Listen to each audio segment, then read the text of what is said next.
Hey, good morning, Pastor Steve here. Hebrews 12, 3 through 6. For consider him who endured such hostility from sinners against himself, lest you become weary and discouraged in your souls. You have not yet resisted to bloodshed, striving against sin. And you have forgotten the exhortation which speaks to you as to sons. My son, do not despise the chastening of the Lord, nor be discouraged when you are rebuked by him. For whom the Lord loves, he chastens, and scourges every son whom he receives. Lord's discipline's a sometimes ignored fact of life for believers. We often complain about our circumstances, but we don't realize that some of the consequences of our own sins cause these things. And that's God bringing us back into line in a gracious way.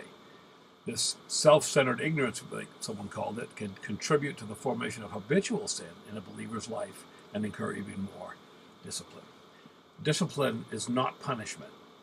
The Lord's discipline is a response of his love for us, his desire for each of us to be holy. Don't despise the Lord's discipline. Don't resent his rebuke. The Lord disciplines those he loves. As the Father, Son, he delights. Proverbs 3:12, God will use testing, trials, various predicaments to bring us close to himself, back to himself in repentance.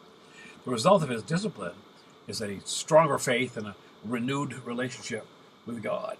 James 1, 2 through 4 says, brothers, count it all joy when you fall into various trials, knowing the testing of your faith produces patience.